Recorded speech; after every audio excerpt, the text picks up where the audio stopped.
Bismillahirrahmanirrahim. Assalamualaikum warahmatullahi wabarakatuh. Alhamdulillahirrabbilalamin. Allahumma sholli ala Muhammad wa ala ali Muhammad. Dibaca ruaskan dari Jalan Masjid Silaturahim nomor 36 Kalimanggis Cibubur Bekasi, Radio Silaturahim untuk Islam yang satu. Ikhwan dan akhwat yang dirahmati Allah Subhanahu wa taala, bagaimana kabar Anda di kesempatan sore hari ini? Alhamdulillah, kembali kita berjumpa dalam Tausiah Sore edisi hari Kamis di tanggal 12 November 2020 yang juga bertepatan di tanggal 26 Rabiul Awal 1442 Hijriah. Dan di sore hari ini seperti biasa Ustadz Zain Al-Hadi akan memberikan tausiahnya kepada kita, pencerahannya kepada kita.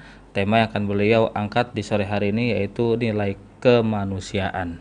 Baiklah ikhwan dan akhwat, langsung saja kita sapa Ustadz Zain Al-Hadi. Assalamualaikum warahmatullahi wabarakatuh. Waalaikumsalam warahmatullahi ta'ala wabarakatuh. Sehat Ustadz ya? Alhamdulillah. Alhamdulillah. Baik, semoga selalu dijaga kesehatan dan dilindungi oleh Allah Subhanahu wa taala. Insyaallah. Ya. Baik, tafadhol. Syukran. Bismillahirrahmanirrahim. Alhamdulillahirabbil alamin. Puji dan syukur, sembah sujud, ruku, pasrah kehadirat Allah Subhanahu wa taala, pemilik diri kita, pemilik alam semua, pemilik semua apa yang ada. Segalanya eksis di bawah kekuasaannya. Dialah Tuhan yang Maha Esa. Dialah Allah Subhanahu wa taala. Salawat dan salam kepada Rasul tercinta Nabi Muhammad sallallahu alaihi wasallam serta keluarganya dan sahabatnya yang baik.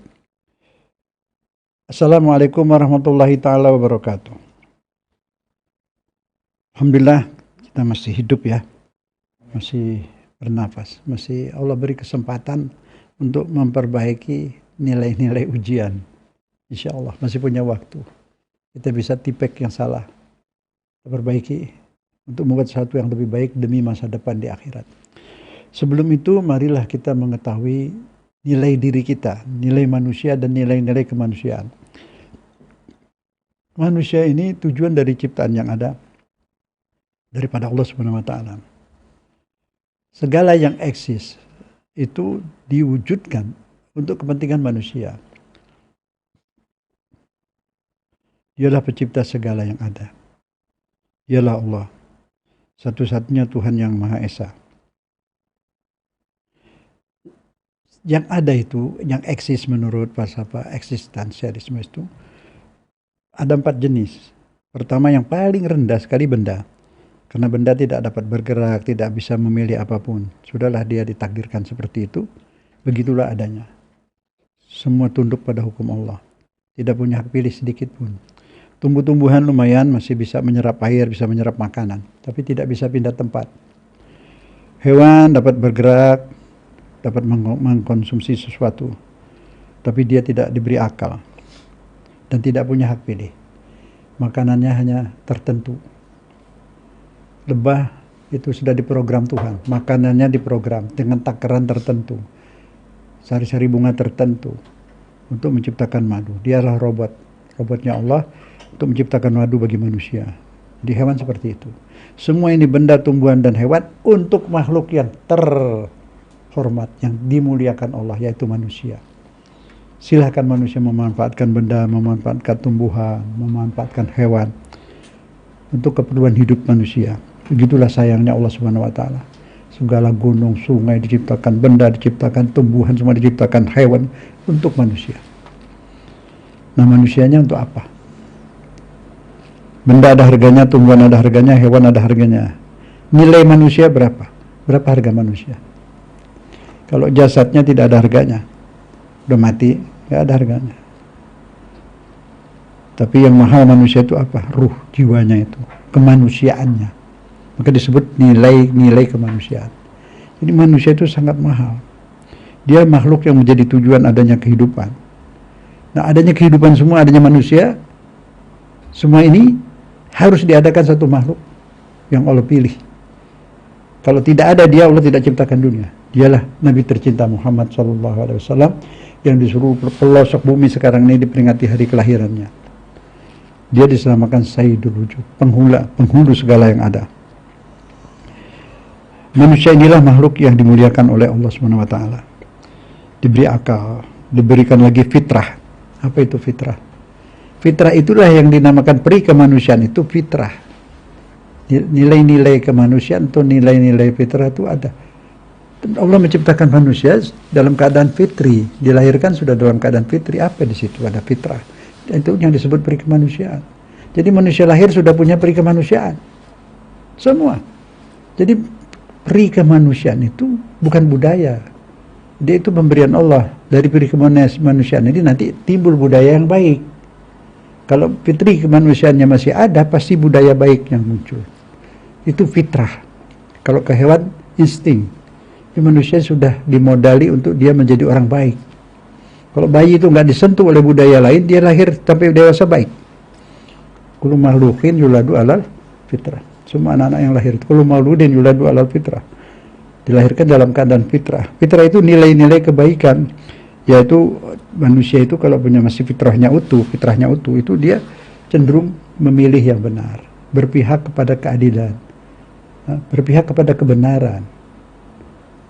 Kalau ada keadilan tidak ditegakkan, ada kezaliman, dia tersentuh, berontak, dia tidak suka adanya kezaliman. Itu manusia asli, punya peri kemanusiaan. Bila ada orang dizalimi, dia marah. Itu manusia asli. Tapi kalau manusia sudah berlaku zalim sampai senyum, itu sudah hilang sebagian peri kemanusiaannya. Ada error dalam dirinya. Jadi manusia yang berperi kemanusiaan itu cenderung adil, memilih yang baik, yang benar, yang bersih. Manusia cuma bersih. Kalau dia sudah error, tidak punya peri kemanusiaan, bisa aja dia suka yang kotor. Allah sediakan manusia menyenangi pria dan wanita, dan wanita menyenangi pria. Tapi bila ada yang LGBT, itu sudah tidak normal. Sudah tidak normal. Dia tidak menyenangi kebaikan yang manusiawi.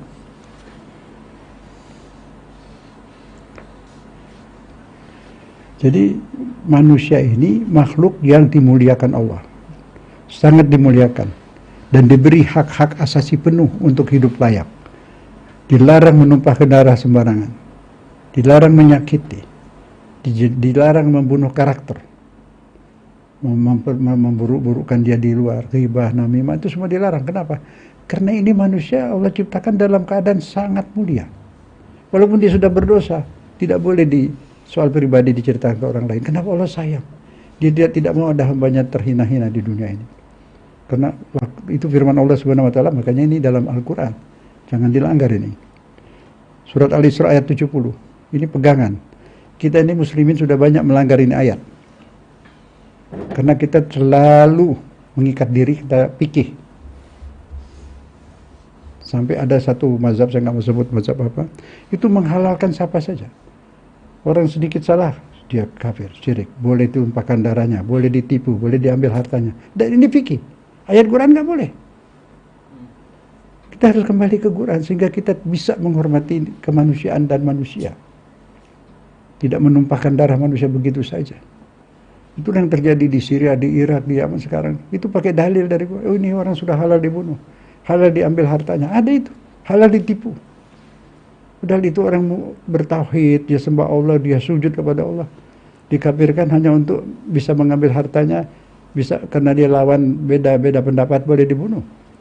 Itu dipolitisir Islam untuk kepentingan golongan atau pribadi. Mari kita perhatikan firman Allah. Kalau sudah firman Allah tidak ada lagi tapi. Sudah firman Tuhan tidak berlaku firman-firman yang lain. Bismillahirrahmanirrahim. Al-Isra 70. Walaqad karramna bani Adam. Nah ini. Kami telah muliakan anak cucu Adam. Karramna, karamah. Karamatul insan, harga diri manusia. Siapapun dia. Apapun bangsanya, dia manusia, apapun agamanya, punya nilai, punya harga diri yang mahal. Tidak boleh ditumpahkan darahnya, illa bil haq, kecuali karena hukum yang benar. Lewat pengadilan atau dalam peperangan. Di luar itu tidak boleh. Laqad karamna bani Adam, anak cucu Adam semua, apapun agamanya, apapun suku bangsanya. Ini Allah memproklamirkan hak-hak asasi manusia. 14 abad yang lalu, sebelum Helsinki. Manusia baru mengenal tentang hak asasi manusia sejak ada dekret itu di Helsinki. Islam telah 14 abad mengajarkan bagaimana nilai manusia itu, mahal manusia itu, mulia. Tidak boleh ditumpahkan darahnya sembarangan, tidak boleh dibunuh karakternya, harga dirinya. Allah sebagai penciptanya menyayangi dia. Jangan mudah-mudah saja memfitnah, menjelekkan nama harga orang, membunuh. Ini Islam sangat melarang ini. Ini hilang dari ajaran Islam. Karena terlalu banyak dipolitisir. Mudah sekali terjadi peperangan. Bunuh-membunuh. Dengan bom dan sebagainya. Ini ayat Quran. Ayat Quran.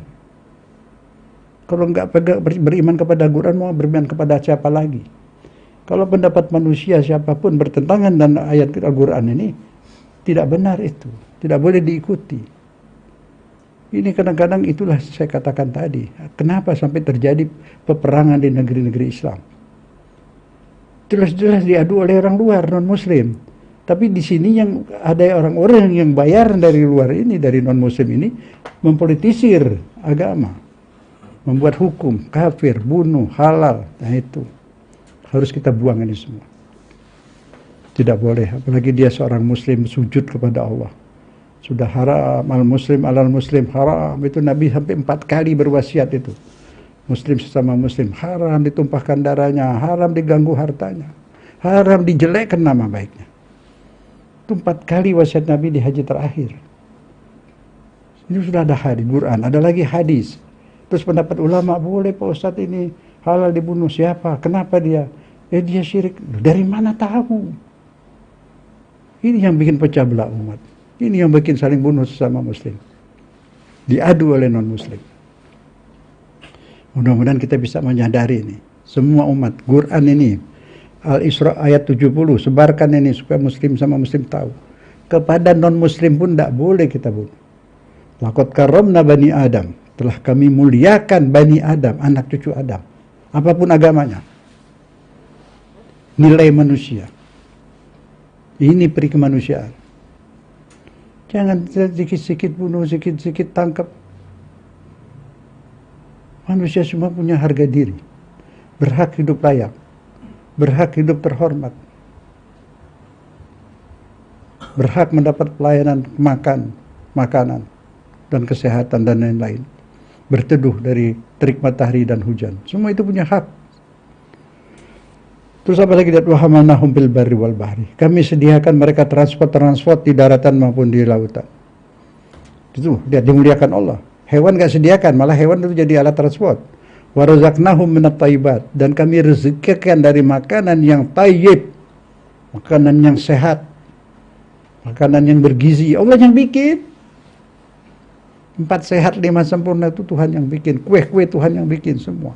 Mentega Tuhan yang bikin dari bunga sinar matahari dan seterusnya. Ini dimuliakan manusia, disediakan udara untuk bernafas, disediakan semua kebutuhan hidupnya, disediakan transport. Wa faddalnahum ala katsirin min khalqina. Dan kami muliakan manusia ini dibanding dengan makhluk-makhluk yang lain. Makhluk yang lain gak dikasih akal. Sebelum hewan saya katakan, kalau hewan itu dikasih akal, habis kita manusia kalah. Tenaga dia lebih besar, terus dia punya akal, dia bisa bikin senjata, dia bikin perangkap, kita ditangkap oleh mereka. Allah tidak kasih akal hewan-hewan itu, supaya kita bisa tundukkan mereka. Bisa tundukkan hewan-hewan tenaganya besar seperti apapun. Gajah bisa dinaikkan oleh anak kecil, disetir. Kuda, begitu juga. Kerbau, sapi dan sebagainya. Marilah sadar manusia ini. Mahal kita ini. Anda semua bukan sombong, harga diri. Mahal. Bukan dari pabrik. Mobil dari pabrik ada harganya pakai nilai uang. Manusia tidak bisa dibayar dengan harta sedunia. Manusia dibunuh dengan sengaja. Hukumnya dibunuh lagi. Kenapa? Supaya tidak ada pembunuh-pembunuh baru. Bukan sadis. Sekarang ini sadis semua pembunuhan di mana-mana. Gampang sekali bunuh orang. Kenapa bisa bayar? Ini tidak manusia. Allah sangat melindungi hak manusia. Kenapa harus ada kisos? Ya, pembunuh dibunuh, satu ini dikorbankan. Selanjutnya tidak ada lagi orang berani membunuh. Mencegah calon-calon pembunuh baru. Bukan mencegah orang dibunuh saja, mencegah adanya pembunuh. Jangan sampai ada pembunuh lagi. Itu anak-anak SD, SMP, SMA sudah dengar itu takut, sudah niat tidak mau bunuh orang. Tidak ada lagi tawuran-tawuran berani-berani itu. Sekarang nggak ada, lihat berani anak-anak sekolah berantem sana, berantem sini, mati sekian. Tidak menghargai manusia. Di mana-mana pembunuhan. Ini Allah memuliakan manusia. Semua umat Islam harus tahu ini ayat. Hormati semua manusia. Siapapun dia, apapun agamanya. Apalagi sesama muslim punya hak. Sesama muslim punya hak untuk diberi salam dan sebagainya. Sakit ditengok dan seterusnya. Surat Al-Isra ayat 70 tadi itu harus kita pelajari semua dan diajari anak-anak. Ajari anak-anak bukan hanya menghafal Al-Quran, memahami hukum-hukum yang ada dalam Al-Quran. Ini hukum. Manusia sangat mulia. Tidak bisa dinilai dengan harta. Tidak bisa, kalau saya hakim, bunuh sengaja, hukumnya bunuh lagi. Pak, saya bayar. Enggak. Ini mahal. Kecuali berunding sama keluarga yang terbunuh, bisa berunding itu, bayar denda. Itu kan kalau keluarganya ridho. Tapi bunyi hukum Islam bahwa pembunuh dibunuh itu membuat jera. Itu preventif. Tujuan hukum Islam itu tidak nyakiti orang. Satu, dikorbankan untuk mencegah. Jangan lagi ada pencuri baru, jangan lagi ada pembunuh baru. Kalau hukum diterapkan, penjara itu kosong. Penjara kosong. Itu penjara bisa diganti buat pabrik-pabrik itu. Mubazir. Manusia dikandangin begitu banyak tanpa produksi. Kalau juga harus ada penjara itu di pabrik-pabrik, mereka dipekerjakan, dikasih gaji buat keluarganya. Ini tidak berperi kemanusiaan. Sistem penjara seperti ini tidak manusiawi. Mereka bukan macan dikandangi di belakang jeruji besi, di belakang jeruji besi. Akhirnya keluar tambah nggak benar dia. Dikerjakan di pabrik, di mana di batu bara, di mana kerja mereka itu, kasih gaji. Jadi keluar jadi manusia yang baik, dididik, mereka malas, jadi ajari kerja supaya rajin. Tetap harga diri sebagai manusianya dihargai. Hukum Islam itu tidak ada niat membalas, memperbaiki. Kalau hukum Qisas itu 1, 2, 3 dibunuh, untuk mencegah pembunuh baru. Percaya dong sama Tuhan. Masa manusia lebih pintar dari Tuhan? Kalau manusia lebih pintar, manusia bisa bikin manusia. Bikin ayam satu deh, nggak bisa. Sebelum ngomong gitu, ngaca dulu. Dia diri Anda tuh keluar dari pabrik atau dari mana? Kan Allah yang bikin. Allah lebih tahu mengatur hidup ini. Jangan lagi ada yang bicara seperti itu. Dia muslim tapi nggak percaya bahwa hukum Islam itu adil, benar, dan indah.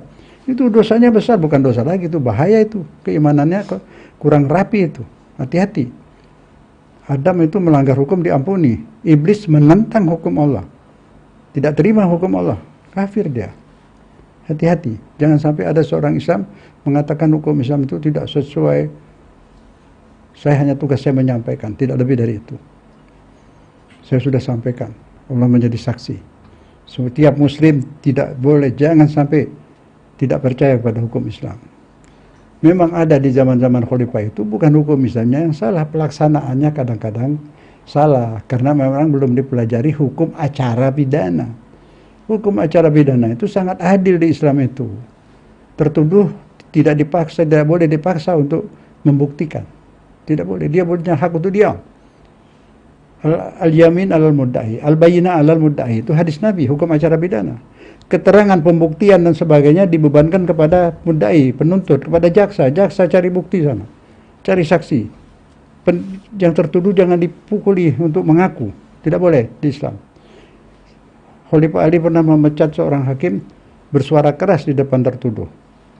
Jangan, nanti dia terpaksa mengaku. Seperti itu. Sangat adil hukum Islam ini. Kepada Muslim semua harus meyakini. Soal diterapkan atau tidak itu urusan pemimpin, bukan urusan kita. Kita wajib meyakini hukum Allah itu benar dan adil. Kalau enggak bahaya. Menghina hukum Allah sama dengan kurang baik kepada Allah. Dan manusia itu dalam Al-Quran disebut karomah. Apa arti karomah? Mulia. Arti karomah itu mulia. Sangat mulia. Bukan tubuhnya nggak ada harganya, itu murah. Mata masih hidup bisa dijual tapi murah, ginjal juga murah. Ini yang disebut manusia itu mahal, jiwanya, ruhnya. Ruh itu abadi. Nah di ruh itu ada apa yang bisa bikin dia jadi mahal? Apa? Di ruh itu ada jiwa. Jiwa itu ada perasaan, ada pikiran. Perasaan apa yang ada di situ? Perasaan fitri, peri kemanusiaan. Allah. Manusia mana yang punya peri kemanusiaan? Yang masih mempertahankan kemanusiaannya, gampang saja. Punya rasa kasihan, tidak bakal dia meres orang. Dia jadi pejabat, dilayani orang-orang yang butuh pelayanan dengan cara baik. Itu namanya manusia berperi kemanusiaan. Manusia fitrah, hamba Allah. Ibadur Rahman alladzina yamshuna 'alal ardi haunan. Hamba-hamba Allah yang pengasih, yang hidup di bumi ini lemah lembut baik. Berperi kemanusiaan, tidak memeras orang. Apalagi orang tidak mampu. Kalau orang tidak mampu, dia sudah kaya, meres juga. Itu di mana peri kemanusiaan? Manusia yang punya peri kemanusiaan itu punya rasa iba, punya rasa sayang, punya rasa kasihan. Itu gampang kok peri kemanusiaan. Jangan teriak-teriak Pancasila, Pancasila, tapi berhati kejam. Pancasila, Pancasila, kikir tidak membantu orang miskin. Bertentangan itu. Cuma mulut saja. Pancasila itu bukan lipstik untuk merahin bibir. Bukan itu. Peri kemanusiaan itu dipelajari betul. Kenapa dinamakan peri kemanusiaan? Kenapa? Karena ada manusiawi. Disebut bahasa Indonesia manusiawi. Bagaimana seorang manusiawi itu? Punya rasa kasihan. Rasa tidak tega. Tidak mungkin meres orang. Tidak mungkin mempersulit keadaan. Pemaaf. Penyantun. Itu peri kemanusiaan. Sifat manusia asli seperti itu. Nah terus kalau nggak begitu, asli. Ya enggak, udah error. Jiwanya error. Tidak mahal lagi. Tapi masih tetap berharga. Tidak boleh diganggu. Kecuali lewat pengadilan. Tidak boleh, harus lewat pengadilan. Tidak ada sanksi hukum tanpa pengadilan.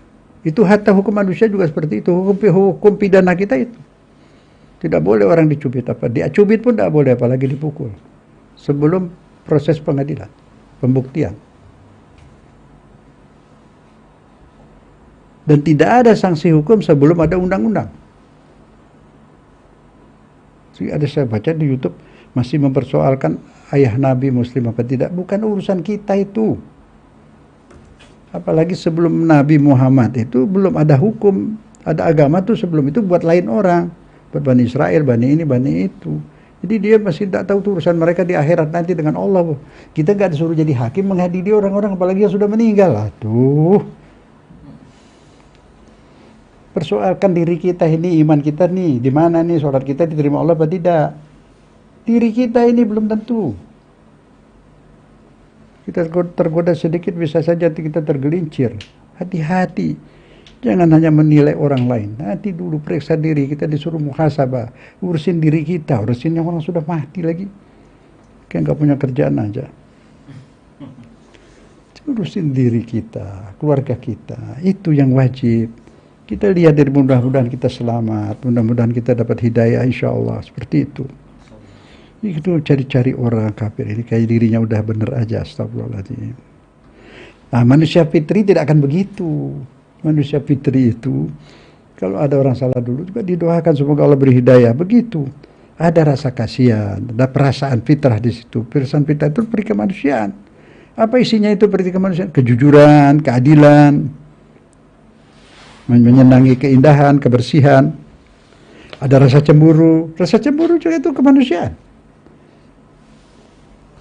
Hewan pun sebagian punya cemburu, tapi ada yang tidak. Babi tak ada cemburu itu. Manusia asli ada, coba bukan cemburu buta. Cemburu biasa lah, itu wajar lah. Itu ada kemesraan di situ, ada cemburu, ada kemesraan. Itu fitrah manusia.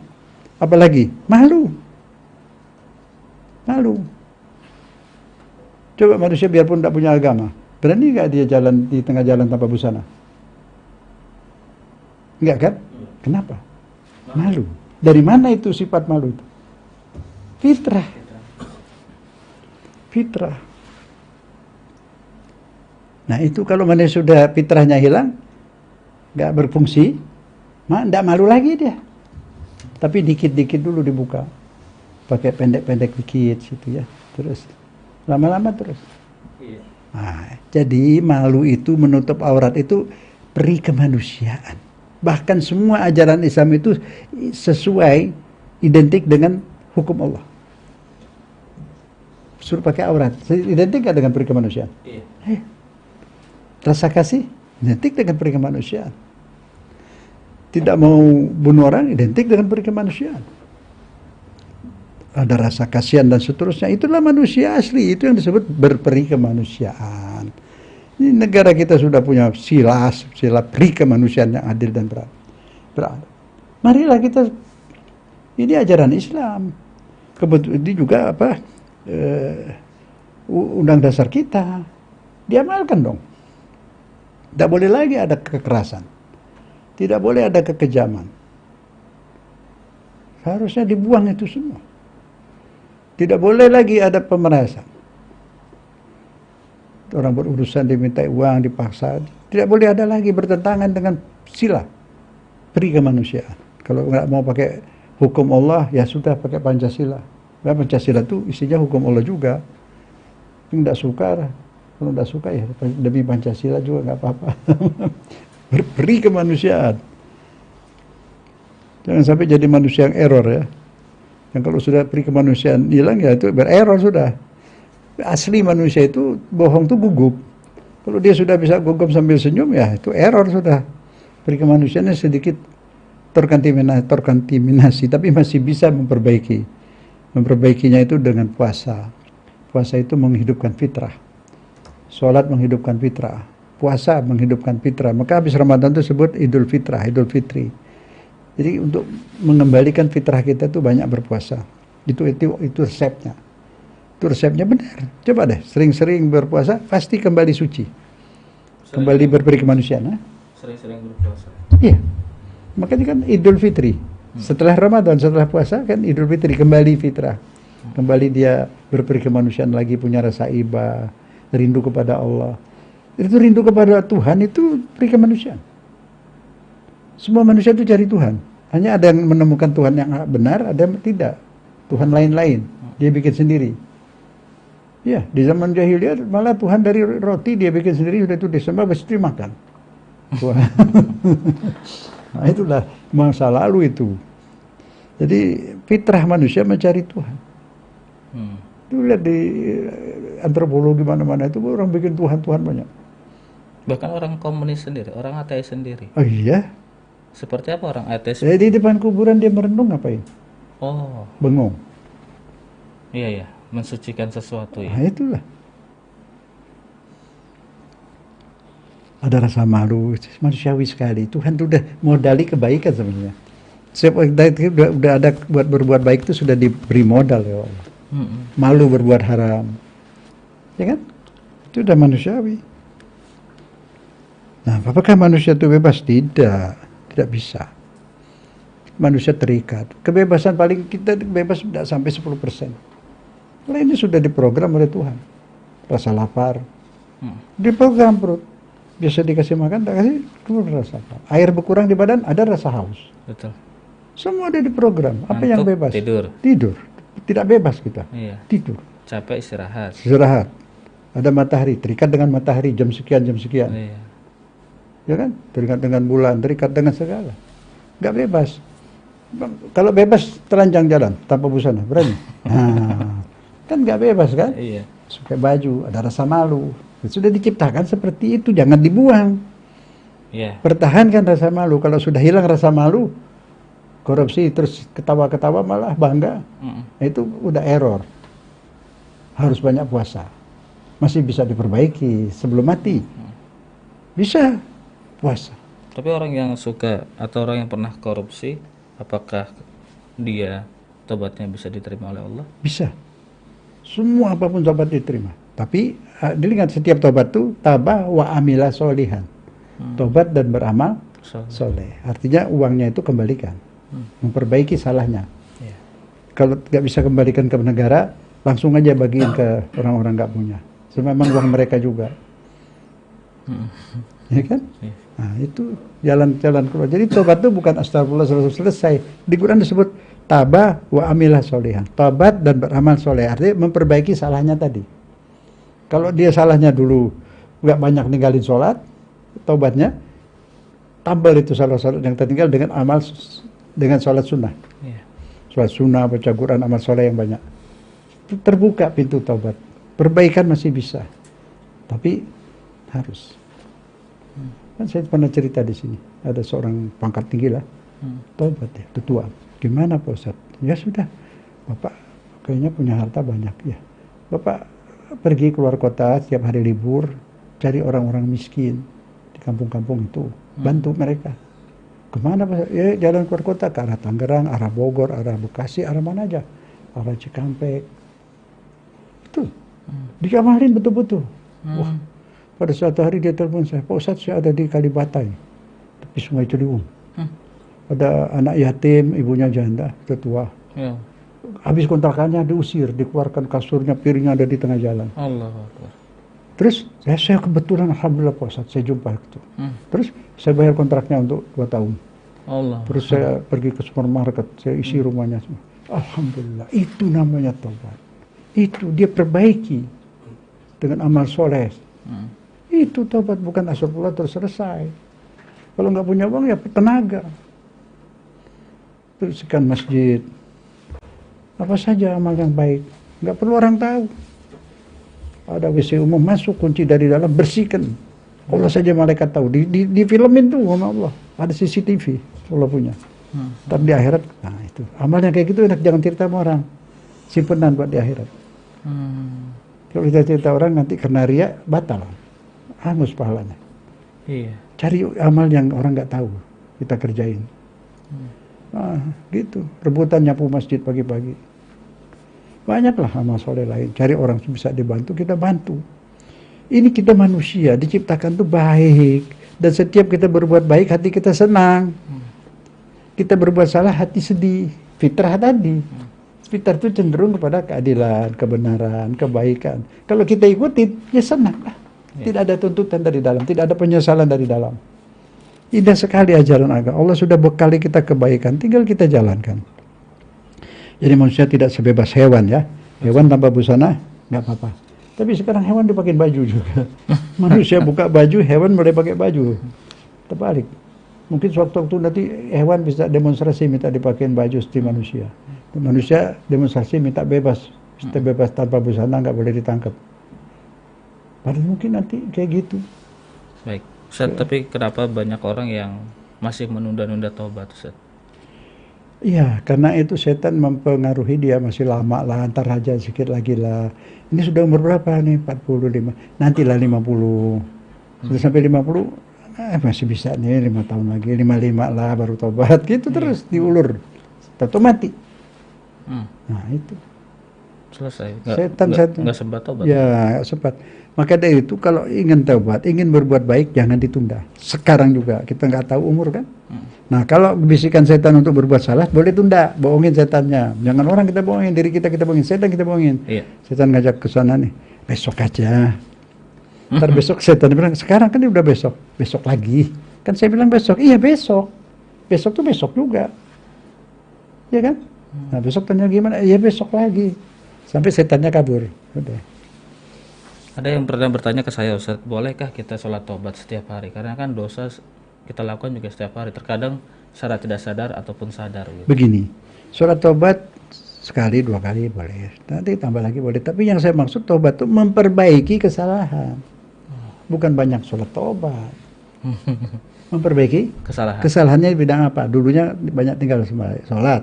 Yang sholat nawafil, ba'diyah, qobliyah, sholat malam masih banyak jalannya. Dulu banyak makan harta orang, Kembalikan, cari pemiliknya, kalau tahu ada anak cucunya kasih. Kalau nggak ada, sedekahkan kepada anak miskin, orang miskin atau anak yatim, niatkan buat orang itu. Iya.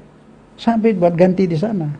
Jadi kesalahan itu diperbaiki, tobat terus memperbaiki kesalahan. Wa amila solihan, memperbaiki salahnya. Dalam hal apa aja? Dosa kepada manusia, galak-galak apa? Ya, cari orang itu baikin. Nggak pakai ngomong, nggak apa-apa. Datang ke rumahnya, bawain apa yang dia butuh. Perbaiki kesalahan dengan kebaikan, tambal, bersihkan. Itu gampang tuh, jalannya banyak kok. Tapi mesti tahu kan begitu. Iya. Ini ujian, makanya belajar gitu kan enak. Kalau nggak pernah belajar gimana? Betul. Cara memperbaikinya kan ya. Iya. Seperti kita lihat di Quran, kita juga Ustaz menyampaikan, tidak dari kepala sendiri. Kan di Quran, tabah wa amila solihan, tobat dan beramal Soleh. beramal soleh ini memperbaiki kesalahan yang dia lakukan. Kalau dia korupsi ya tadi kembalikan. Iya. Nah itu. Kalau kepada negara nanti nggak apa, ya kemana aja. Tapi kalau mau sedekah ya, kalau uang itu paling bagus tuh dana abadi. Misalnya kalau di desa itu belikan sawah, wakafkan padinya untuk masyarakat yatim. Tidak mampu. Itu abadi, jariah. Itu yang disebut amal jariah itu begitu. Umroh cukup sekali, umroh lagi. 3 kali umroh berapa duitnya itu? Iya. Belikan sawah, berapa ratus orang bisa makan dari situ. Dapat terus pahalanya. Pinter-pinter lah berdagang tuh, modal kecil Pak, untung gede. Sama Allah juga begitu. Begitu ya. Iyalah. Kalau umroh kan buat dirinya doang. Iya, buat sendiri. Pahalanya ya, saat buat itu, pribadi. setelah itu nggak ada lagi pahalanya. Tapi kalau dia beli sawah, padinya itu setiap panen buat yang garap sekian persen, udah dapat pahala lagi kan. Iya. Lebihnya mau kasih siapa terserah, wakaf. Buat masjid, jual padinya buat masjid, jual padinya buat madrasah, jual padinya buat anak yatim. Jual, kita udah meninggal itu jalan terus. Pinter-pinter lah. Itu investasi enak. Saham itu. Terus ada dapat apa itu? Iya. Keuntungan, hasil. Dividen. Pinter. Iya kan? Di situ pinter itu. Jadi hukum ini melindungi hak asasi manusia.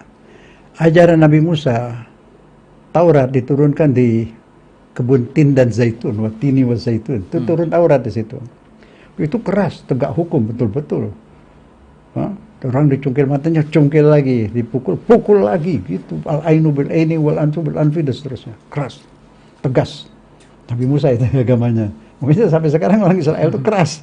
Satu dibunuh dibalas orang banyak. Betul. Taurat itu hukum Taurat. Tetapi Nabi Isa sebaliknya. Maafkan saja, kasihan. Nabi Isa tuh punya sisir satu-satunya ngeliat orang nyisir pakai tangan. Kasihan, kasih dia. Dia punya mangkuk tuh dari kayu zaman dulu. Satu-satunya lah. Ada orang nggak makan nggak punya itu. Kasih. Apa aja dia punya kasih orang. Kasihan. Kamu tampal maafkan. Kalau perlu minta lagi. Itulah. Dua-duanya udah nggak relevan untuk sekarang. Makanya disebut watini wa zaitun. Tin dan zaitun turunnya Injil. Ya. Watur sini. Di Tursinan turun Injil. Tini wa zaitun turun tadi apa? Taurat. Tursini di Sinai turun Injil. Wa hadzal baladil amin di Mekah turun Al-Quran. Jadi ini satu kesatuan dari Allah yang sama. Cuma ini tahapan. Kondisi waktu itu harus dikerasin. Maka hukumnya itu Taurat keras. Datang Nabi Isa zaman obat-obatan kasih sayang, dikasih sayang. Dua-duanya berat. Udah berlalu gitu loh. Dan digabung di dalam Islam. Antara keduanya. Bila kamu diganggu, tuntut ke pengadilan. Jangan balas sendiri. Ya kan? Kamu kalau mau maafkan lebih baik. Di antara keduanya. Enggak minta lagi ditampar, enggak juga mencungkil mata. Jadi satu kesatuan, bukan perbedaan sebenarnya. Jadi kalau kita sudah amalin Quran itu Taurat Injil udah ada di situ tercakup. Seharusnya umat manusia ini bersatu. Iya dong, bersatu. Lakum dinukum keyakinan masing-masing, tapi bersatu. Bersatu. Kita juga diskusi boleh di Quran. Bila tihya ahsan, diskusi boleh. Apa salah kita ajak saudaraku, Mas? Iya kan? Betul, Kami beriman pada nabi-nabi kalian, kitab-kitab kalian. Mungkin ada perubahan, kita sesuaikan, kan gitu. Tuhan kami, kita semua Tuhan Allah. Jadi hanya bedanya di situ. Kita menuhankan yang mencipta, bukan yang dicipta. Gitu aja. Gampang kan? Jadi Muhammad menggabung dari itu, ada dari ajaran dari Buddha itu. Jadi indah sekali itu. Kisah-kisah sudah saya bahas. Jadi tujuan hukum Islam itu preventif. Tadi sudah saya sambung, mencegah timbulnya sengketa perdata. Iya. Karena antarodin, jual beli, perkawinan, semua perikatan apapun, perikatan itu antarodin. Dasarnya hukum Islam dari Quran saling ridho, saling rela, tidak boleh ada paksaan, tidak boleh ada penipuan, supaya tidak ada persengketaan, keributan. Itu perdatanya, ya, dasarnya itu saling ridho. Nanti ulama untuk ridho itu mesti ada lihat barang, harus pembeli harus tahu barang, harus lihat, terus ridhonya itu harus kelihatan, dibuktikan. Kalau dulu itu pakai suara kan, sekarang tentu pakai surat. Wal yaktub katibun bil adl, ada pencatat bil adl, yang adil dia notaris. Itu Al-Quran luar biasa dari dulu. Impor ekspor juga udah diatur di Islam tuh. Sekarang oke, buka LC, jaminan uang, ya, barang shipping, dari shopping baru ada sampai semua, quotation, inquiry, ada semua. Itu ajaran Islam, dari dasarnya saling ridho. Ya, pesanan, penawaran, apa itu, fikih itu, ya, perdata itu. Dan nanti di pidana itu dari tadi preventif, mencegah timbulnya kejahatan, mencegah timbulnya pembunuh baru, mencegah timbulnya pencuri baru, mencegah timbulnya penipu baru, dan seterusnya. Kenapa semua ini dilakukan Allah? Karena manusia itu mahal. Tadi itu jangan ditipu, jangan dibunuh, jangan dibunuh malah iya, jangan dirusakkan namanya, seperti itulah. Manusia harus dimuliakan. Makanya orang kalau pidato saudara-saudara yang terhormat, itu bukan basa-basi, memang terhormat. Sebenarnya manusia itu tidak butuh kelakuan baik menurut hukum dunia maupun hukum Allah maupun dunia. Semua manusia itu baik, terhormat, kecuali diputusin di pengadilan baru. Jadi nggak boleh semua manusia tidak berkelakuan baik. Kalau ada surat kelakuan baik baru dia baik, tidak. Itu formalitas saja buat urusan surat-surat mungkin. Tapi manusia semua harus dianggap baik. Tapi orang mau sekarang waspada, hati-hati ya boleh. Maka di agama ada suudzon ya. Tapi tetap waspada karena sekarang manusianya udah banyak error. Nggak seperti zaman dulu. Ya. Islam memuliakan manusia, kenapa? Di zaman Nabi itu setiap orang melakukan suatu pelanggaran hukum, sanksi hukumnya apa? Memerdekakan budak.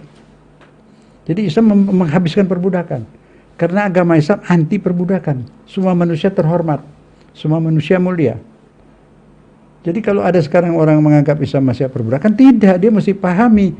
Memang tidak ada ayat khusus tidak boleh ada perbudakan, tidak. Tapi dari perbuatan Nabi dan dari saksi hukum yang ada, kita dapat tahu bahwa Islam memerdekakan budak secara sukarela, tidak melalui revolusi.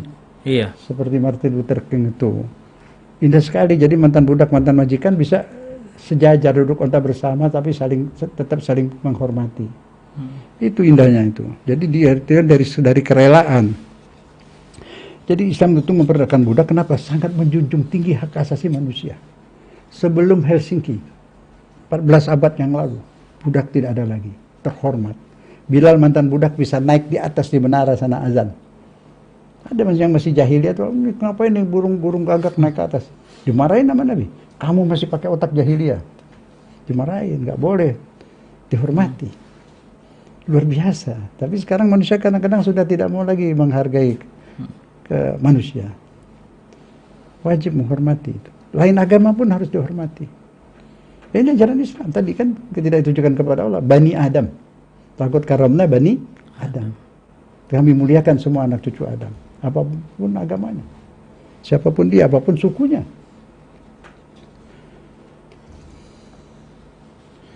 Jadi kita wajib menghormati setiap manusia itu semua ajaran. Kita di dalam diktator, siapapun, pemimpin kah, ulama kah. Lihat firman Allah ini, surat Al-Ghasyiyah ayat 21-22. Bismillahirrahmanirrahim. Fadzakir innama anta mudzakir lasta alaihim bimusaitir. Tuh lihat. Oleh karena itu sampaikanlah peringatan. Semua sampaikan saja peringatan. Ya, kenyataannya adanya Allah. Sampaikan apapun ajaran-ajaran disampaikan. Tidak boleh diktator, tidak boleh menguasai. Laista alaihim bimusaitir. Mau bilang orang sholat, wajib sholat, ajarin sholat. Tapi jangan ditarik-tarik, dipaksa. Disuruh sholat. Nggak sah sholatnya kalau dipaksa. Hanya mengingatkan. Mengingatkan itu. Fadzakir innama anta mudzakir. Beri ingat. Tugas kamu hanya memberi ingat. Tidak boleh menguasai manusia. Tidak ada diktator. Hatta Islam tidak boleh. Tidak ada paksaan dalam agama. La ikraha fid din. Tidak ada paksaan dalam agama, surat Al-Baqarah 256. La ikraha fid din. Tidak ada paksaan dalam agama. Jadi orang dipaksa masuk Islam tidak boleh. Harus kemauan dia, keriduan dia. Nyampaikan boleh ajaran Islam begini, sudah. Paksaan tidak ada. Ini Al-Quran. La ikraha fid din. Karena orang sudah jelas, kalau beriman dari hatinya, kalau beriman dipaksa, buat apa dia juga nggak percaya, dia bohong, dia terpaksa. Sholat pura-pura, puasa pura-pura, karena dia takut. Tidak sah, harus ikhlas. Tidak ada paksaan. Apalagi mazhab dipaksakan, tidak boleh, biar aja. Dia pilih mazhab yang mana. Yang benar. Kalau berasa nggak benar, kasih tahu. Ini yang benar, itu yang salah, kasih tahu. Nggak mau, ya udah. Nggak boleh maksa. Itu jadi menjaga perdamaian. Kalau dipaksa pun nggak ada guna. Dia nggak yakin buat apa? Dia dipaksa. Ada banyak orang-orang yang terpaksa itu setelah Fatah Mekah, pura-pura masuk Islam, akhirnya membahayakan Islam. Ganggu dalam peperangan, dia bikin fitnah, dia adu domba. Banyak di Quran itu ayatnya. Munafikun, orang pura-pura beriman, pura-pura jadi sahabat. Nah, kemudian kita lagi untuk menjaga hak asasi manusia tadi, Islam selalu mengajarkan untuk memberi maaf. Memberi maaf. Ini negeri kita juga nih. Kedua belah pihak lah saling memberi maaf. Supaya tidak ada kekacauan. Ini rakyat sudah capek. Sudah letih. Saling memberi maaf. Memberi maaf artinya ada tanazul itu. Tanazul apa? Pihak yang A mengendorkan kekerasannya, kemauannya, ikuti kemauan yang B sedikit lah. Yang B pun begitu juga. Kalau semua punya niat baik, jangan terus-terus selamanya tuh ribut-ribut terus. Yang letih ini semuanya. Bangunlah negeri ini. Musuh kita bersama adalah kebodohan dan kemiskinan. Itu yang harus dibasmi. Kenapa orang itu bisa jadi begini? Karena bodoh. Kenapa dia tidak bisa menjadi soleh? Karena bodoh. Ilmunya harus disebarkan. Ilmunya harus disebarkan. Dakwah yang benar. Kalau dakwahnya sudah benar, semua muslimin, mayoritas di sini muslimin, semuanya beres kok. KPK apa itu barbar bisa kosong sendiri. Iya lah. Itu. Ini negeri udah baik. Sistemnya. Ada MPR. Islam kan dasarnya musyawarah. Ini ayatnya nih. Surat Al-Imran ayat 159. Sudah memberi maaf, bermusyawarah. Fa'fu anhum, fa'fu anhum, maafkanlah mereka. Ya, pihak yang ini A maafkan, pihak yang B maafkan yang A. Kemudian apa? Wastaghfir lahum, minta ampun supaya mendapat petunjuk. Doain. Wasyawirhum, musyawarah dalam urusan ini. Musyawarah bagaimana maunya. Jadi nggak boleh diktator. Yang ini juga nggak boleh maksa, masing-masing tidak boleh maksa. Kan ada akal, ada musyawarah. Dasar hukum Islam itu musyawarah. Iya. Di negeri kita sudah ada MPR, DPR tempat musyawarah. Nah pilihlah orang yang di DPR MPR ini yang bisa musyawarah, kan rakyat yang milih. Rakyatnya mesti dipenterin. Ya kan? Milih bupati, wali kota siapa? Rakyat. Tapi kan sering banyak rakyat salah pilih. Kita dengar orang-orang yang dipilih itu tangkap KPK. Nanti yang ditangkap KPK dipilih rakyat nggak? Nah itu salahnya rakyatnya kurang pintar.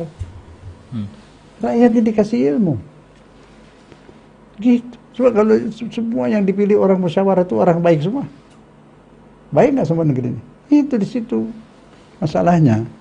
Itu udah cocok itu, ada MPR, DPR, MPR, musyawarah itu. Nah sekarang siapa yang musyawarah di situ? Ya kan? Pilihlah yang betul-betul ahli. Jadi kan udah perintah Allah tuh. Maafkan mereka, dan istighfar, mintain ampun, tambahin lagi mintain ampun supaya dapat hidayah. Wasyawirhum, ajak musyawarah. Nah kalau sudah maafkan, sudah musyawarah, enggak bisa juga, fa iza azamta fatawakkal 'ala Allah. Baru jalankan tujuan dan tawakal pada Allah. Tapi harus depannya dulu. Beri maaf. Musyawarah. Doain dia supaya dapat ampunan. Kan gitu. Fa iza azamta fatawakkal 'ala Allah. Innallaha yuhibbul mutawakkilin. Allah sangat mencintai orang yang ikut Allah, mengikuti kehendak Allah, mengikuti kemauan Allah dan bertawakal kepada Allah. Begitulah Rasulullah yang patut diteladani. Kemudian kita lihat yang ketiga, udah hampir habis waktu terakhir yang satu, Bhinneka Tunggal Ika. Itu ajaran Islam. Makanya ini yang bikin ini semua ini Tunggal Ika, semua di Pancasila, UUD, itu semua orang-orang Islam itu ulama. Lihat ini. Allah menciptakan manusia sengaja dibuatnya berbangsa-bangsa, bersuku-suku dan berbeda-beda. Sengaja. Lihat ini ayatnya. Al-Hujurat ayat 13. Bismillahirrahmanirrahim. Ya ayuhan nas inna khalaqnakum min zakarin wa unsa. Wahai manusia kami ciptakan, bukan beriman, orang beriman nih buat manusia ini. Wahai manusia semua, kami ciptakan kalian ada laki ada perempuan, wa ja'alnakum syu'uban, dan kami ciptakan ada yang berbangsa-bangsa, bersuku-suku, gobail, syu'uban, berbangsa-bangsa, wa qabail, bersuku-suku, lita'arafu. Untuk saling mengenal, bukan mengenal setelah kenal apa? Oh, ini punya ini punya ini. Allah menciptakan tuh semua punya kelebihan, tapi punya kekurangan. Ini bisa ahli teknologi, tapi nggak punya barang tambang dia. Nah ini negeri nggak punya teknologi, tapi punya bahan baku, banyak tambang. Berarti ini butuh kepada ini, dibutuh kepada ini, ya kan? Yang ini nggak punya apa-apa, tapi punya minyak.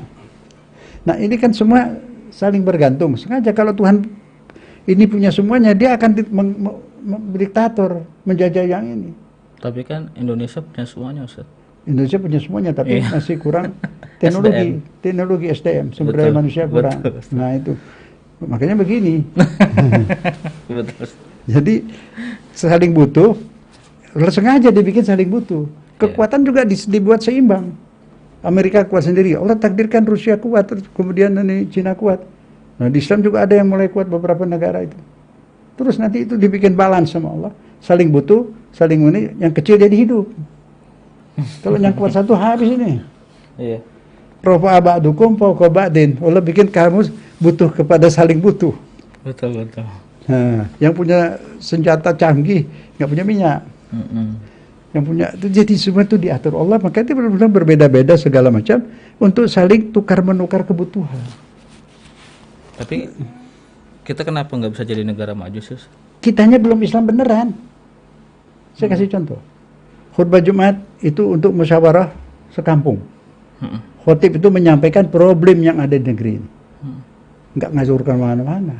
Iya. Harusnya ada pertemuan mingguan, pertemuan tahunan, Id, ada khutbah lagi, menyampaikan problem umat, nggak ngambang kemana-mana. Haji, nanti ada urusan Indonesia Emir namanya kan, udah bener tuh dari seluruh. Ngapain di situ? Bukan makan nasi kebuli. Musyawarah, bikin pasaran bersama Islam. Iya. Bikin pasaran bersama Islam. Bikin uang bersama Islam. Banyak di situ dimusyawarahkan, saling beli sesama Islam. Saling menguatkan. Saling menguatkan. Betul. Ada nggak sekarang itu? Nggak ada. Tapi kan ada Oki. Ngapain Oki? Oki bersidang kalau ada negeri Arab terganggu. Oh itu aja ya. Itu doang. Iya. Kita ngomong apa adanya deh. Iya, Ustaz. Rebutan Arab Islam juga begitu. Sama PBB Dewan Keamanan. Kalau Amerika Eropa terganggu sidang. Israel terganggu Nah, sidang. kalau Iran mati di Syria, di Irak, di mana, di Yaman, Diam. diam. Iya. Ya, itu berita juga begitu. Betul. Jadi ini semua kita nggak ngeluh, pusing, nggak, tenang saja. Bina diri, bersatu. Dan Musuh kita ini perpecahan. Tawakal kepada Allah. Indonesia Islam mayoritas. Betul. Partai Islam pendapatnya kecil, kenapa? Karena kita tidak bersatu. Karena iya masing-masing berjuang untuk partainya, bukan untuk umat. Betul. Malah menyikut sana menyikut sini. Saya dimusuhin dakwahnya sama orang Islam. Iya. Dicurigai ini, curigai itu, macam. Ini contoh saja, tapi saya nggak mengeluh, saya senyum-senyum. Itu karena itu nikmat juga. Pak Isam, Kita jadi hati-hati. Kalau Allah enggak, kita juga hati-hati. Bagus juga dikritik, jadi kita jaga diri. Dan mereka sebenarnya punya niat baik, hanya salah paham. Salah paham. Mereka berbuat baik juga. Jadi dia dakwah, saya juga girang. Tujuan saya dakwah, dia udah dakwah, kan senang saya. Saya pesan ada bikin masjid, dia bikin masjid. Dia ngajarkan wanita pakai jilbab. Alhamdulillah. Saudaraku udah lebih dulu. Alhamdulillah. Efek samping dikit-dikit nggak apa-apa lah. Nah, ini di ayatnya ini. Surat Al-An'am ayat 165. Allah menciptakan manusia satu punya kelebihan daripada yang lain. Yang ini punya kelebihan daripada yang lain. Sama-sama punya kelebihan. Untuk apa? Untuk menguji kalian. Apa yang akan kalian lakukan. Nah, itu saja. Ya, berarti saling butuh itu lita'arafu untuk kerjasama sampai dunia ini bisa damai. Amin. Dan industri-industri lebih banyak menciptakan susu dan mengurangi pembunuhan sehingga tetesan susu lebih banyak daripada tetesan darah. Sekarang tetesan darah yang banyak. Di Yaman, di mana itu banyak tiap hari. Maksud saya apa? Pangan, sandang, kebutuhan rakyat, keadilan itu lebih diutamakan di dunia ini. Dunia ini menjadi damai. Tapi kita diamalkan. Kita menghormati semua manusia apapun agamanya. Apapun agamanya. Tidak boleh mengganggu. Apalagi membunuh. Tidak boleh. Kecuali lewat pengadilan. Perang pun tidak boleh membunuh bayi, pastor, pendeta, ahli-ahli agama tidak boleh. Wanita, anak-anak, pohon pun tidak boleh. Waktu perang tentara sama dengan tentara. Waktu istirahat, istirahat. Indah itu ajaran. Mudah-mudahan umat Islam ini belajarlah Islam yang benar dari Al-Quran agar tidak ditarik ke sana ke sini, hanya mengikuti katanya-katanya. Semoga Allah memberi kita hidayah. Wassalamualaikum warahmatullahi wabarakatuh. Waalaikumsalam warahmatullahi wabarakatuh. Baik ikhwan dan akhwat yang dirahmati Allah Subhanahu wa taala, banyak sekali tadi apa yang beliau sampaikan, pesan-pesan yang beliau sampaikan kepada kita. Semoga bermanfaat bagi kita semua. Kami akan jeda sejenak. Setelah nada takwa, kami akan kembali ke ruang dengar Anda.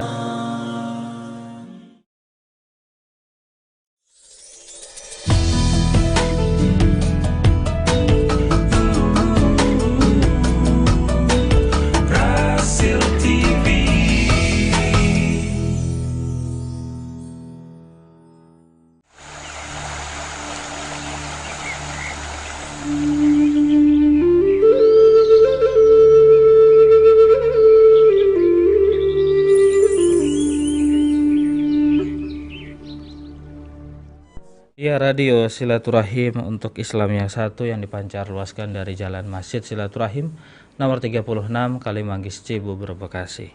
Ikhwan dan akhwat yang dirahmati Allah Subhanahu wa taala, terima kasih Anda masih bersama kami. Dan pertanyaan pertama datang dari pendengar kita, ada Ibu hamba Allah. Assalamualaikum warahmatullahi wabarakatuh. Ustadz, kita dilahirkan dalam keadaan suci, tapi seiring berjalannya waktu mulai banyak terkontaminasi oleh hal-hal yang membuatnya berdosa. Apa yang harus selalu kita lakukan setiap hari agar sebelum tidur dosa-dosa kita diampuni oleh Allah Subhanahu wa taala, dan apa saja yang harus kita lakukan agar bisa membentengi diri kita dari godaan-godaan syaitan yang selalu menggoda manusia? Mohon pencerahannya, Ustadz. Bismillahirrahmanirrahim. Alhamdulillah, itu menjelang akan tidur berzikir itu biasa itu Subhanallah 33, Alhamdulillah 33, Allah Akbar 33 atau 34 supaya jadi 100. Sebelum tidur pas sudah dibantal ya, sudah dibantal. Setelah itu doain anak-anak kita satu persatu. Yang paling besar dulu, jadi jangan digabung satu-satu. Doa bahasa Indonesia saja. Ya Allah, ini putraku, ini gini-gini. Yang kedua, yang ketiga, yang keempat, seterusnya. Terus itu salawat sampai kita tertidur, merem. Jadi nggak sempat ngelamun, nggak sempat angan-angan. Biasa mau tidur tuh menghayal, ingin ini, ingin itu, bikin pusing nanti nggak bisa tidur. Jadi zikir sampai pulas, sampai tertidur. Itu menjelang tidur. Nah di luar itu banyak membaca Al-Quran. Membaca Al-Quran itu bisa setan lari semua.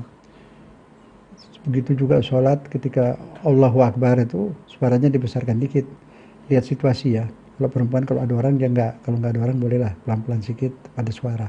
Itu setan yang ganggu-ganggu lari itu. Allahu Akbar. Makanya lihat Allahu Akbar. Sujud lagi Allahu Akbar. Allahu Akbar.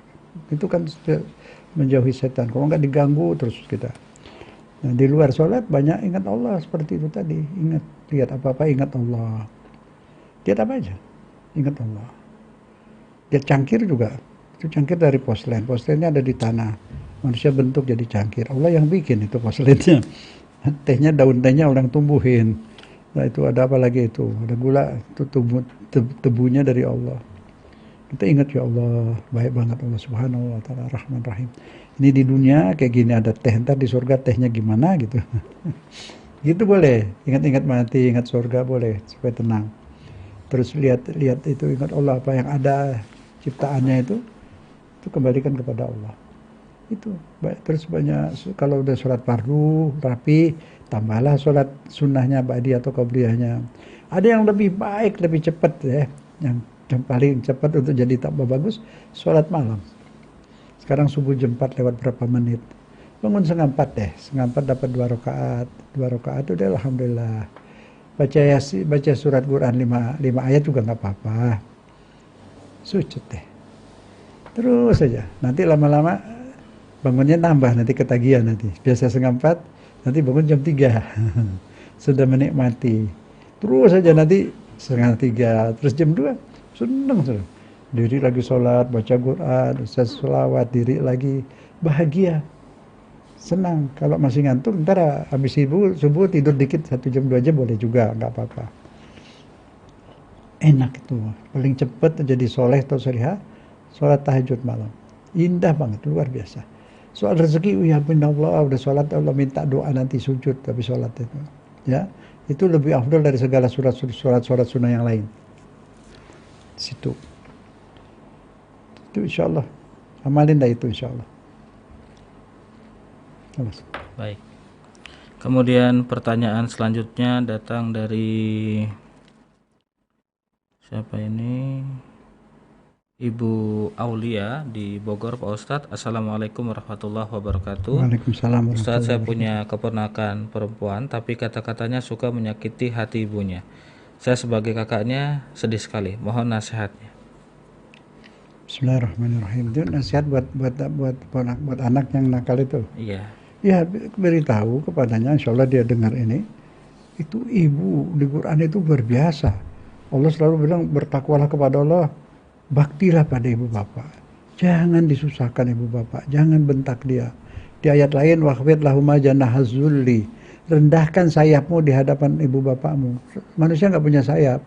Rendahkan mata, jangan dibuka melotot gitu, nggak boleh. Suara lebih tinggi dari suara ibu bapak nggak boleh. Tangan mengangkat di depan mukanya nggak boleh. Harus lembut kepada ibu bapak. Bahasa harus indah. Tidak berbahasa sama dengan yang lain. Itu dibilangin. Ini jangan main-main. Ini jangan main-main. Ini hukum Allah. Jangan lihat ibunya siapa. Ibunya mau apa, mau gimana, itu nggak ada, bukan urusan kita. Ini urusannya hukum Allah. Tidak pernah ibu yang begini ke ibu yang begitu. Ibu yang bagaimanapun, bapak yang bagaimanapun tetap harus dihormati.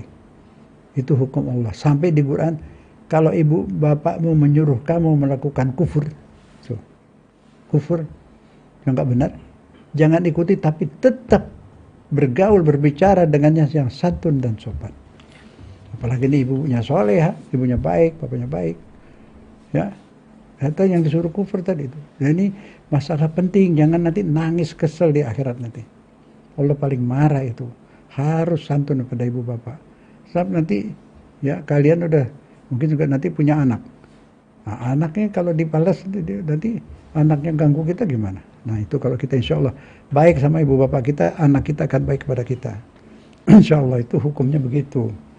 Jadi janganlah ngelawan, jangan. Tapi di Quran disebut lagi, dia mengandung tuh capek. Kita sekarang bawa beban nonteng barang gitu, 1 jam 2 jam capek. Ini 9 bulan gendong kita itu terus. Kesian, waktu melahirkan juga sakit. Bapak cari nafkah, kehujanan, kepanasan. Ada macam-macam di kantor, di pekerjaannya itu macam-macam yang menyusahkan, banyak sekali. Jadi kedua-duanya itu sudah berkorban untuk kita. Harus kita, jangan dia sayang kok kita galak kepada orang yang nyayangin kita, kan aneh. Iya. Ya, sudahlah, insya Allah bilangnya berbuat baik.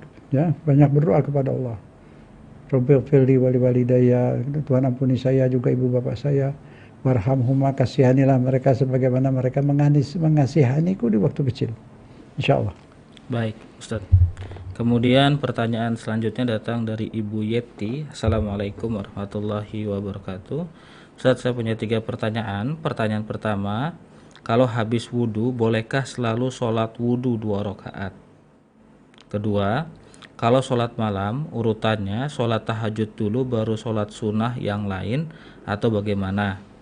Dan ketiga, kalau mau tidur lebih baik wudhu saja atau wudhu plus sholat baru baca doa tidur? Semuanya yang 3-3-nya itu semuanya boleh. Jadi kalau ibadah tuh jangan ragu-ragu. Iya. Jangan ragu-ragu. Tidak ada orang masuk neraka gara-gara sholat sunnah atau ini, tidak ada. Tapi boleh nanya betul supaya rapi, itu benar sunnah, udah rapi boleh. Tahajud dulu boleh, sunnah yang lain dulu boleh, dua-duanya. Amal soleh semua itu baik, ya. Jadi jangan takut bid'ah-bid'ah. Bid'ah itu lain pengertiannya. Saya beri contoh, ya, yang gampang aja. Kan dibilang bid'ah itu, yang namanya bid'ah itu yang tidak dilakukan oleh Nabi di bidang ibadah. Dibilang ibadah kan? Nah sekarang Nabi tidak pernah khutbah Jumat bahasa Arab, tidak pernah bahasa Indonesia, bahasa Inggris, bahasa Belanda, bahasa Jerman, nggak pernah. Bahasa Sunda, bahasa Jawa nggak pernah. Itu ibadah. Apa ini khutib Jumat, khutib Lebaran yang berbahasa tidak bahasa Arab, bid'ah, masuk neraka? Ya enggak lah. Bid'ah itu ada dalilnya lagi dari Allah, bukan manusia yang bikin. Bid'ah itu korupsi, itu bid'ah. Di bidang ibadah, bid'ah itu kalau orang bikin sholat maghrib 4, atau dia mau bikin sholat pakai bahasa Indonesia, itu bid'ah, merubah yang dilakukan oleh Nabi. Kalau seperti itu enggak, apalagi ini sholat sunnah, sholat tahajud, lakukanlah. Waktunya yang mana dulu enggak ada masalah, tidak diatur, pilih saja yang kita enak, hati kita tertarik, lakukanlah. Semua sholat itu udah baik, sholat ibadah udah baik, baca Quran baik. Jangan lagi tanya, Ustaz nih malam ini baca Qurannya surat apa? Surat apa saja, bebas, nggak ditentukan waktunya. Kecuali ada hadis, kalau hari Jumat, malam Jumat surat Al-Kahfi itu afdol. Tapi bukan berarti di hari lain nggak boleh. Boleh, cuma itu lebih baik, ada dalilnya gitu loh. Jadi semua perbuatan baik silahkan saja. Nggak ada, semua yang biasa orang-orang yang semua udah kerjakan udah baik. Baik yang Muhammadiyah, yang NU semua lakukan itu udah benar semua. Jadi jangan ragu-ragu, insya Allah. Baik, insya Allah.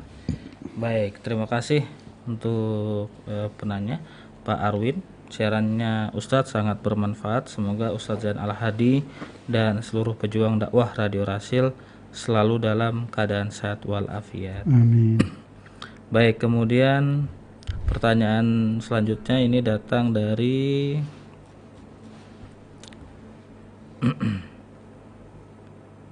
Pak Sopian. Assalamualaikum warahmatullahi wabarakatuh. Waalaikumsalam warahmatullahi wabarakatuh. Ustadz Zain Al-Hadi yang dirahmati Allah Subhanahu wa taala.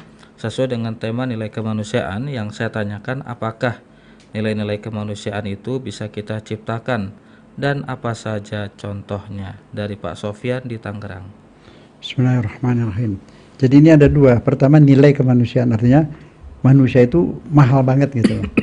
Nilainya tinggi banget kemanusiaan itu. Kemanusiaan ya. Manusia itu lebih mahal dari dunia dan segala isinya. Itu satu.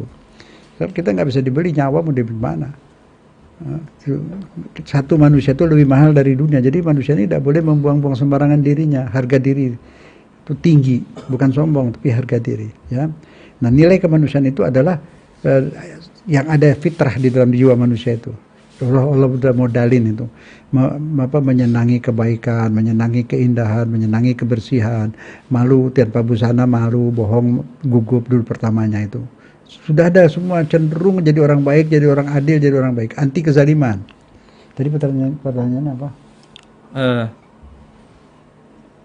Pertanyaan, apakah nilai-nilai kemanusiaan bisa kita ciptakan? Bisa. Itu bisa, bukan kita ciptakan, pertahankan. Allah yang sudah ciptakan. Sudah ada Allah berikan di sini. Nah, maksudnya dipertahankan. Iya, bisa. Dipupuk dengan ibadah, mencegah makanan yang haram. Ya, karena makanan yang haram itu bisa merusak nilai kemanusiaan. Bisa merusak. Coba lihat kalau orang sudah lagi mabuk apa tuh? Dia hilang kemanusiaannya. Kadang dia buka busana, dia bicara sembarangan, macam-macam itu. Itu satu. Pokoknya apa saja yang diharamkan jangan. Itu merusak nilai-nilai kemanusiaan. Mempertahankannya puasa. Bisa. Iya. Ya, kita pelihara terus sampai tinggi, sampai jadi orang seperti malaikat itu kalau sudah punya nilai kemanusiaan, peri kemanusiaan. Itu ada, Allah udah kasih modal, kita rusakin semua itu. Itu puasa paling tinggi untuk memupuk nilai-nilai kemanusiaan yang ada dalam jiwa kita. Maka itu habis puasa Ramadan Idul Fitri kan, fitrah. Cenderung memilih yang baik. Orang tuh asalnya memilih yang baik, memilih yang bersih. Nggak ada orang senang yang kotor. Maaf ya. Jadi LGBT itu nggak normal itu. Iya betul. Kan kotor, ya kan? Fakta kan? Nah, maaf, kita bukan benci ya. Mereka ini kita mau selamatkan. Jadi nggak usah. Biar pria saja, wanita saja. Kalau kita orang yang membolehkan LGBT itu tujuannya nggak ke sana, cuma ingin merusak, bikin kacau. Dia munculnya nanti kalau lagi ada hal-hal apa, keluar lagi LGBT. Sebenarnya nggak ada, itu hanya untuk mengganggu. Ya, nggak ada yang mau. Makanya dia itu kalau kita selamatkan, orang manusia itu dianggap ya pria ya wanita. Nggak ada yang setengah wanita, setengah pria, nggak boleh. Kesian hak asasinya. Kalau dia setengah pria, setengah wanita, nggak punya hak toilet. Yang tempat-tempatnya untuk wanita, untuk pria, dia di mana? Iya. Kan kesian kan? Jadi bukan kita benci, kita kasihan. Manusia itu mulia, sangat mulia, lebih mahal dari isi dunia. Nah kalau begini, dia jadi menghilangkan harga diri dia. Kasihan kan? Jadi bukan kita benci semua saudara-saudara, janganlah salah paham. Kita selamatkan dia.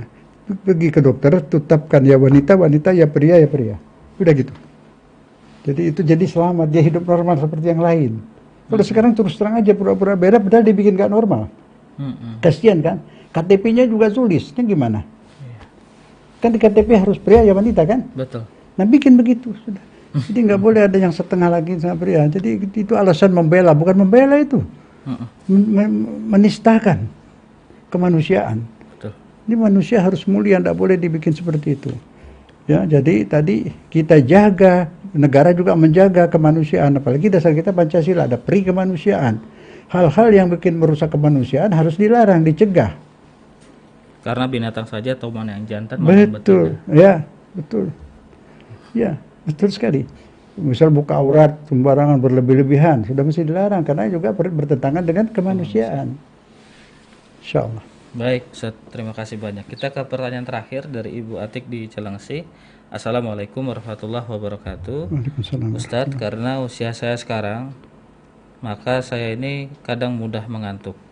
Saya bangun jam 3:30 untuk kemudian tahajud, witir, sampai fajar dan subuh. Tapi sesudah itu sering tidak bisa menahan kantuk, sering langsung tertidur di atas sajadah, walaupun tidak sampai lama. Setelah itu baru baca surat Al-Waqiah. Sedangkan setahu saya tidur dilarang sesudah sholat subuh. Nah ini bagaimana Pak Ustadz? Enggak apa-apa, bismillahirrahmanirrahim. Yang dilarang itu bukan habis sholat subuh, setelah asar. Sholat subuh agak panjang sedikit boleh. Setelah asar yang enggak boleh. Itu memang betul, kalau tidur habis asar itu apalagi bangunnya lewat maghrib, kayak pusing gitu. Ini jam berapa, bingung kan begitu. Nah, itu kalau habis subuh enggak apa-apa. Emang ada yang sunnah itu kailula, sudah agak siang sedikit ya. Tapi kan mau pergi kerja. Nah supaya nggak ngantuk, lebih baik bangunnya jangan 3:30. Jam 3 lah. Jam 3 bangunnya. Nah tidurnya dipercepat. Tidurnya dari jam habis sholat isya tidur lah. Kalau sholat tidur itu umur berapa ini? Kalau umur udah lebih berapa ya? Dia 4 jam udah cukup, 3 jam udah cukup, nggak ngantuk lagi. 4 jam.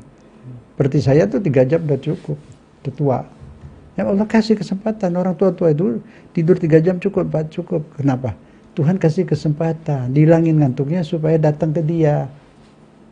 Tapi ada yang salah, Pak. Salah, dia bangun, begadang, nggak bisa tidur. lihat bola, nggak apa-apa lah, nggak haram. Cuma apa salahnya udah di akhir umur, ke sejadah lah, bikin mihrab di situ untuk akhirat. Ya menebus waktu muda dulu banyak apa itu kurang ibadah. Nah sekarang diperbanyak, sudah di akhir, Tuhannya baik lagi, dikasih apa? Ditakdirkan tidur 3 jam cukup orang tua itu, supaya banyak Banyak sholat, banyak banyak ibadah, ibadah, mendekat banyak tobat. menghadap dia sayang banget itu orang-orang yang menghadap kepadanya. Teruskan aja, dimajukan, tidurnya dipercepat, bangunnya juga dipercepat, insya Allah nggak ngantuk lagi. Amin. Tapi ngantuk sendiri tadi tidur nggak apa-apa itu ya. Mm-mm. Mudah-mudahan bermanfaat. Baik ya, terima kasih banyak Ustaz Zain Al-Hadi. Demikian untuk Ibu Tuti, Ibu Atik di Cilengsi, semoga terjawab. Dan itu menjadi pertanyaan terakhir Ya. di sore hari ini, Ustaz Zain Al-Hadi. Dan sebagai penutup, kita akan dengarkan kembali kesimpulan yang akan beliau sampaikan. Tafadhol. Ya, baik. Bismillahirrahmanirrahim. Jadi untuk menjadi baik dan soleh itu sebenarnya mudah, nggak berat. Sudah ada di dalam diri kita. Tinggal kita ikuti aja keinginan fitrah. Nah, keinginan fitrah jadi tidak mengikuti keinginan yang apa itu hawa. Hawa dan fitrah itu di sini merebut kekuasaan. Kalau kita manjain fitrah, antara fitrah dan hawa nih, seperti di tangan saya ini ada 2 saya kapal gini. Seimbang. Ini fitrah, ini hawa yang kiri, hawa yang kanan, ini fitrah, ya. Nah, ketika kita manjain fitrah, itu fitrah naik ke atas, naik. Puasa itu juga naikkan fitrah. Arti puasa stres, menekan, ditekan hawa nih. Hawanya ditekan, akan hawa turun ke bawah, fitrah di atas. Nah, kalau fitrah kita lebih menguasai jiwa kita, itu yang dinamakan nafsul mutmainnah. Kalau hawa yang ada di atas lebih berkuasa hawa nafsu daripada fitrah, itu namanya nafsul ammarah. Kalau seimbang antara fitrah dan hawa, itu namanya nafsun lawamah. Nah, kita berusaha meningkatkan fitrah kita, segala yang ingin berbuat baik, yang indah-indah, yang bagus-bagus itu, kesian sayang orang apa itu naik ke atas, itu namanya fitrah. Itu dilatih dengan puasa tadi, dengan ibadah. Nah, kalau fitrah kita sudah di atas, lebih menguasai jiwa kita, itu namanya nafsun mutmainnah, yang pulang dimanja sama Allah, disayang, disambut, selamat datang, diucapkan segala macam. Nafsul mutmainnah, kembali pada Tuhanmu, kumpul bersama hamba kesayanganku, masuklah surgaku. Tuhan gak bilang masuk surga, tapi surgaku. Karena sayangnya dia kepada orang yang berjiwa mutmainnah, yang berperi kemanusiaan sebenarnya. Lebih tegas itu berperi kemanusiaan. Nilai-nilai kemanusiaan itu disebut nilai fitrah. Cenderung memilih yang benar. Ya, walaupun ayahnya batil, dia pilih yang benar. Itu baru manusia fitrah. Memihak kepada kebenaran, keadilan, kebersihan, kejujuran. Insya Allah Allah beri hidayah kita. Amin. Bisa kembali lahir fitrah, kembali kepadanya dalam keadaan fitrah. Amin ya rabbal alamin. Amin ya rabbal alamin. Terima kasih Ustaz Zain Al-Hadi. Ikhwan dan akhwat, demikian tausiah kita di sore hari ini dengan tema yaitu nilai kemanusiaan. Kami mohon maaf kepada penanya yang belum sempat terjawab, Bapak Yudi di Masjid Ar-Rahman. Kemudian ada banyak komentar pula di YouTube. Ada Friska Alia Putri, kemudian ada Mala Kumala, menyimak di radio nonstop dari pagi sampai rumah sampai malam, tidak dimatikan,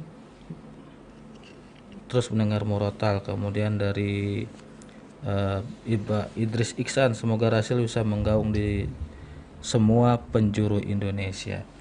Kami juga ucapkan terima kasih kepada Ibu Tuti Mulyani, Ibu Bapak Abu Fakih, Bapak Hakim, Bapak Sofian, Bapak Hendar, Ibu Yoyoh, kemudian Ibu Dila, ada Ibu Jamilah, ada Ibu Aiteti di Bandung, ada Bapak Jam'an, Bapak Haja Amismar, Kamala Yasin di BSD, ada Mama Dini, serta Anda ikhwan akhwat yang tidak bisa sebutkan satu persatu namanya.